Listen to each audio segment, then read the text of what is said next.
recording, yes. Yeah, okay. Om Sadashiva Samarambam Shankaracharya Madhyamam Asmadacharya Paryantam Vande Guru Paramparam Vishvaro Gurapmiti Murti Veda Vibhagine Yo Mabda Vyapta Dehaya Dachinamurtiya Namaha Tava Vedanta Sedanta Gocharam Tamagocharam Govindam Paramanandam Tati Guru Pranatoshmaham Om Shanti Shanti Shanti Om. Okay, our last class we began with the text which declares the purpose of this text. Like every text, we have the purpose of the text appearing. And then after going through that, it immediately declares that this text is for the purpose of those few individuals qualified for self-inquiry. Sorry, I lost my, so Tattva Bodha, the knowledge of the truth. The purpose of this text is for the benefit of those qualified seekers of moksha, liberation. So as we know, only Vedanta presents up front the fact that we need to develop to a certain extent some qualifications without which this knowledge can be even gained for a moment, but very, very rarely it is retained. Okay, a knowledge can be gained for a moment, clarity can come, but clarity can go if this knowledge, if those qualifications are not developed to a certain extent. The first qualification that comes in most all of our texts, the first, the most important, is always discrimination. So we went through the discrimination, but actually, I like to mention every time we go into those qualifications, I like to mention that there are certain pre-qualifications that are very important as well. Okay, so they are necessary for the further development of those fourfold qualification, the 4Ds: discrimination, dispassion, the sixfold accomplishments or disciplines, and the final D, which is desire for liberation, desire for moksha. So in order for those qualifications to develop, we need to have some pre-qualifications in place. And the most fundamental of these pre-qualifications is called humility. So humility is something that is very nicely disclosed or presented, illustrated in the second chapter of Bhagavad Gita, when Arjuna, after going through all his own attempts to resolve his own cries, his cries of life, he does not know how to respond to a certain situation. He becomes sentimental, emotional, and he becomes disturbed mentally, emotionally, and he tries to sort things out by himself without the help of anything. He had some understanding of Dharma, so he tried to sort it out by himself. And most of the second chapter of the Gita, he tries to prove to himself and to Krishna, who was there. Lord Krishna was there to drive his chariot. He's trying to prove to him that he was right in his decision and he was not going to fight that famous war. So in that crisis, he was reluctant to come to a point that is described. It's referred to utter helplessness, which is the most important moment in a development, yeah, of our growth, of our spiritual development. It's this moment that we understand I am helpless. I by myself, I cannot make some sort of work for me. I cannot sort things out. I cannot live a life free from these cries and these psychological sufferings due to my inability to see things for what they are. So I need help. So this I need help is a very important moment in the life of every one of us when we have the humility, the humbleness to say, I need help. And then we turn to the scriptures. Only then we will develop a certain attitude of trust in the scriptures. So this helplessness conduces to shraddha, which is another prerequisite, no?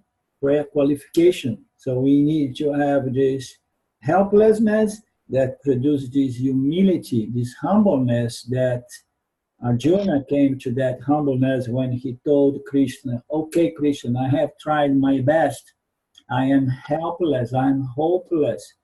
So please teach me, help me.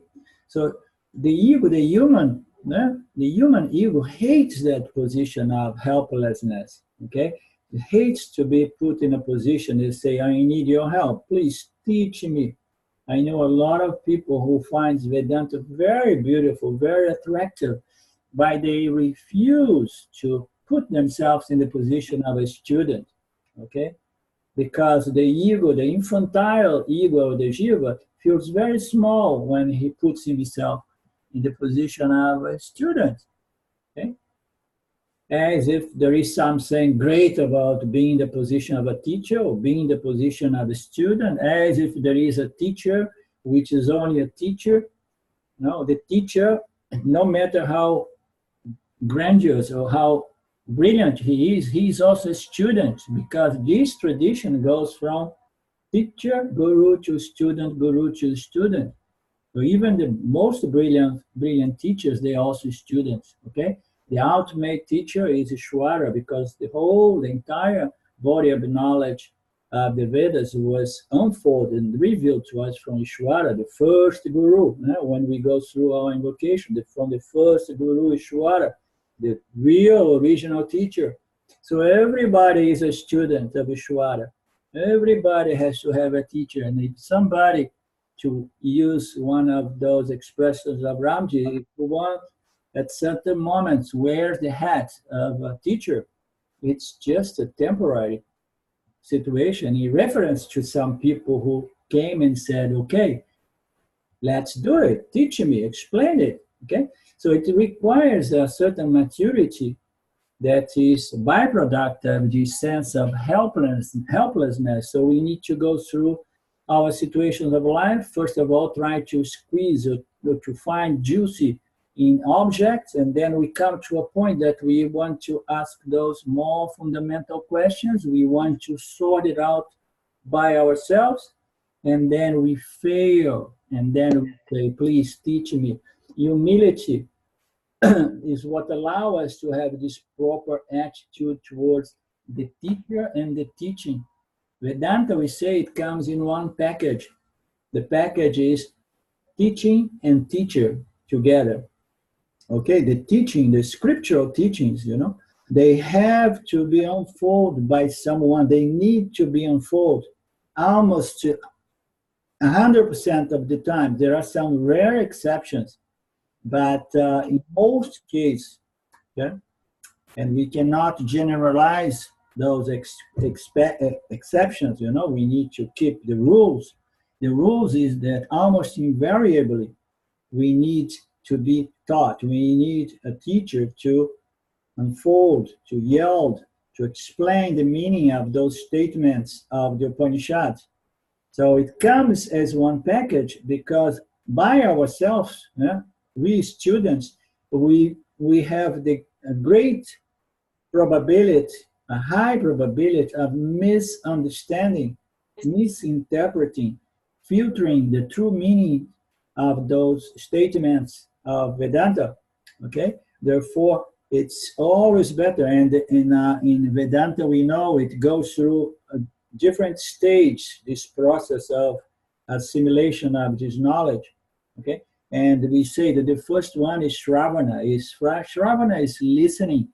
Listening means to say, it implies that you are listening from someone else. Okay, so we just have to develop that humility that allows us to be in that position. Okay, so the trust in the student, in the teacher, and in the teaching is another development or stage of the same helplessness, of the same humility or humbleness. So we trust, we have shraddha, we have trust, we have confidence, we have a certain attitude of an open mind, okay, that we trust. Is not blind faith, as we well know. It's a trust pending the results of my investigation. So we have this trust, this shraddha, and we submit our mind to the teachings of Vedanta, not rejecting what does not fit with my spiritual knowledge. So we don't do that.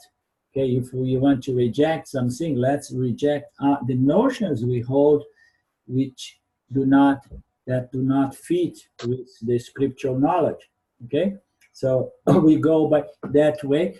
Excuse me. So, are you seeing me as I'm speaking, or you are seeing José Solito image? No, I'm seeing you, Arlindo. Okay. I am seeing you, Arlindo.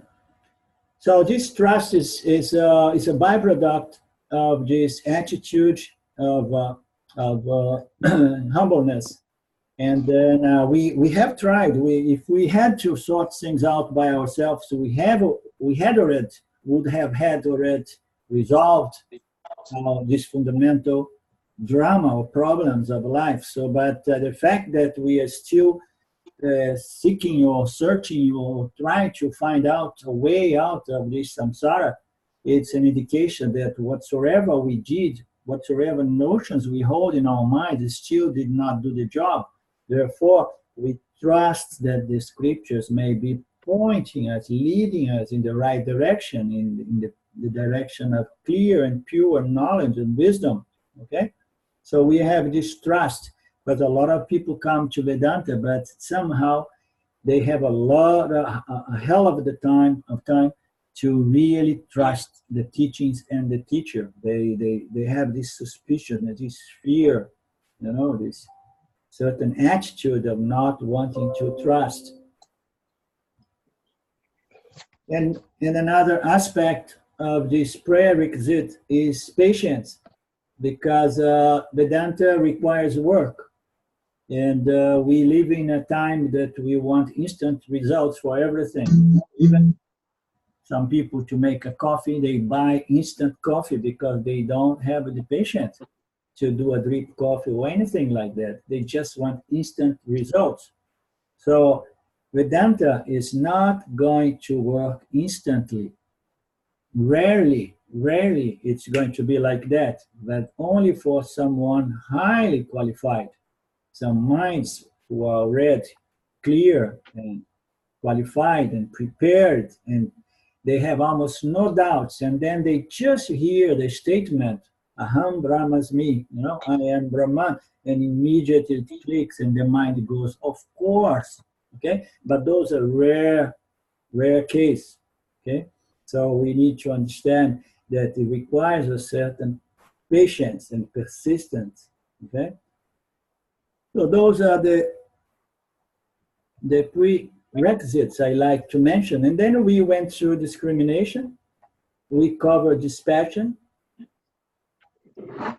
Dispassion is very important. It's a very important qualification to be developed. Dispassion develops as the result of a proper and true assimilation of either mithya knowledge and satya knowledge, the knowledge of karma, dharma, shvara, jiva, the field, the relationship between shvara, the jiva, and the field, as well in which way they relate to consciousness, awareness. So all this understanding is part of Mithya knowledge, okay? And Satya knowledge, self-knowledge. So this passion is fundamentally a gradual result of this assimilation of the laws governing our human experience, okay, Mithya, and the ultimate, the absolute truth in reference to what we really are, which is Satya, which is the self-awareness. This passion is the result also of a religion's spiritual life, attitude of life, okay? A karma yoga lifestyle, knowing that the world and its objects are unpredictable. We know, we understand the laws governing the field, and we know that we have no control over the results of our actions. We have a certain control over our actions because every time we're acting, we are exercising our free will, our power of choosing. Okay? We have a certain degree of responsibility, of free will, but the results, there are so many unknown factors and some known factors of which we have no control. Therefore, we know that the world is unpredictable. We know, we know that only by understanding this field of action, understanding Ishvara, understand the laws governing the field, I can develop, by and by, a certain insulation, immunity against these unpredictable, moment-to-moment situations of life. So we cannot control the field. Once we understand that, we relax and we begin developing this quality of this passion, that we say, okay, it's all about the Lord. Whatsoever the Lord brings is prasada. So it's the results of my karmas. It's my prarabdha karma. So I take it knowing that I have no saying about my prarabdha karma. I have a certain say about my action in this moment, the way I respond to my prarabdha karmas. Okay? So all of that is conducive, all of this understanding knowledge is conducive to this passion, okay, or equanimity towards the objects, all these shifting objects that we have no control. So life, this development of this passion is nothing but we give up trying to depend on the world, depend on the objects of the world. I moved from world dependence into Ishvara's dependence. So I want to depend on Ishvara. What it means depend on Ishvara, I understand that Ishvara is the karma palanata. It is the one who delivers the results of our karmas. So I understand Ishvara, understand its laws.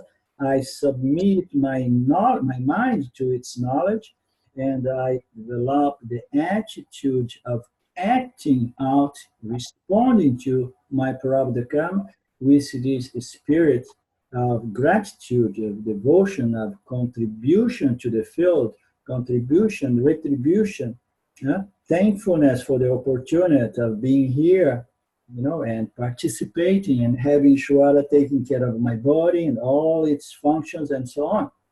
So we are thankful, we are grateful. This attitude, the attitude of the karma yoga, develops this passion to the degree that we understand, we assimilate, we integrate in our lives, and we live from this platform, taking everything as prasada. We go from depending on the objects of the world dependence, we move into Ishvara's dependence. Okay, and by doing so, we relax because we know we have no control over my circumstance of life. I have no control over the field.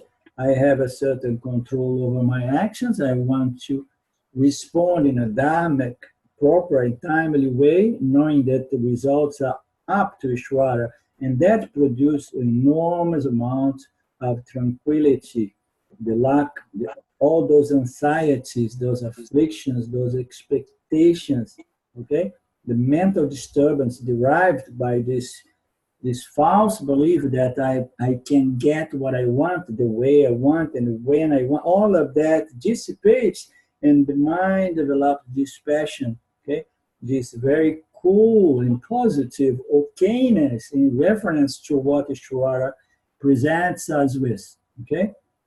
And of course, as we grow in our understanding of Ishvara, we move from Ishvara dependence into self-dependence.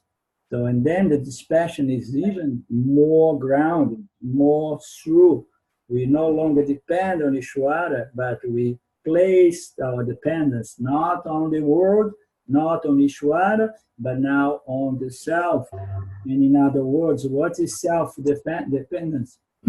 Self-dependence is moksha, is freedom, because the self is the only independent factor, independent principle, yeah, in the manifest. So all of this is conducive and contributes to development of this passion. Yeah? Knowledge is the game.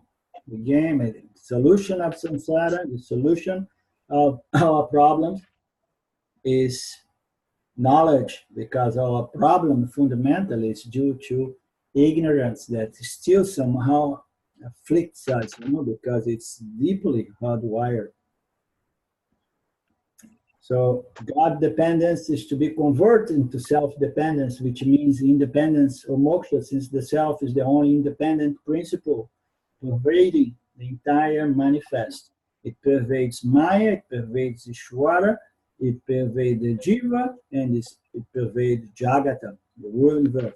So I am this all-pervasive subject conscious principle, free from any and everything, whereas everything depends on me. So this is the ultimate remedy to produce total dispassion. Dispassion is the understanding that the results of all actions are temporary because they are conditioned by time.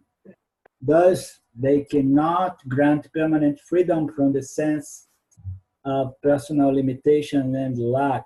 So when we understand that we are limited human beings with a limited knowledge capacity, with ability, skills, okay?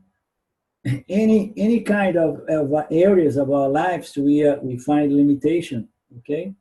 So we are limited human being, and we are called to respond with actions to the stimulus of the field, the response, the stimulus coming from my karma. So we are called to respond, and as we respond as a limited being, and we respond with limited actions, understanding that it proves to us that no amount of limited actions will ever produce an unlimited result, a result which is our limitless nature. The understanding, knowledge of our limitless nature is the only way to gain, quote unquote, limitlessness, because limitlessness is our very nature. So understanding that all actions are limited and they can never grant moksha, this by itself is conducive to dispassion. So we are truly seeking this limitless result. We are not seeking any freedom or any limitlessness which is just temporary, which is bound by time. We are in search of that which is a limitless freedom. Nobody's satisfied with temporary moksha or freedom, okay? So why we know that we are not satisfied with temporary moksha or limitlessness or freedom? Because no matter how many times we accomplish our desires, our object of desires, we gain our objects of desires, And no matter how many times we do that, still we are not satisfied. Why? Because we keep producing more desires. No? We can see what's the proof that I'm not satisfied with temporary freedom. The proof is I keep producing more desires. No? I keep running after these carrots, you know. I put a carrot and then I run and then I gain the carrot. Okay? So there is no end to that. I keep producing because action will never do that because actions are limited by nature. They will never produce limitless, which is our very nature. As Swami Shimayananda once said, temporary happiness and freedom is defined by a simple equation. It's very nice, this example of Shimaya. It says you take the number of accomplished desires, no? And you divide by the numbers of your total desires. Let's say you have 10 desires, and you're working very hard to accomplish those desires. No? But you have 10 desires, but you got only 2 of those desires. And then Shimayananda, in his equation, he says, so it means to say that you have 20% happiness. Okay? So you have 2 accomplished desires, and the denominator is 10 desires. So, and then as you go on gaining, accomplishing your object of desires, so you are gaining more and more happiness. And then it seems that, wow, I'm having 70% happiness. Yeah, no, but the fact is that meanwhile you accomplish some of those desires, you are producing an infinity of numbers of more desires. When you see I gain 8, by now I have 800 desires. So we never progress. We never gain more satisfaction, more joy, more happiness, because the desires undermine our equation of happiness, our equation of joy, according to Shimon. Since temporary results will not give us permanent freedom, what's the point of being upset by the fact that action cannot give you something it's incapable of giving you in the first place? Besides, if you look at action itself, you will see that only part of the process that's under your control. We covered this very, very extensively before. When this is understood, you know, we cannot really gain. We don't have any control. We perform actions to the best of our ability, but the field is very complex. We never know what's going to be the results of my action. Once we have gone this right, we have understood, okay? Objectivity and positive indifference arise regarding the results of our actions, okay? So we develop this understanding that we have no control, and we begin relating objectively and positively with a certain indifference or coolness, okayness in regards to the results of my actions, my prarabdha karma. I'm doing my best,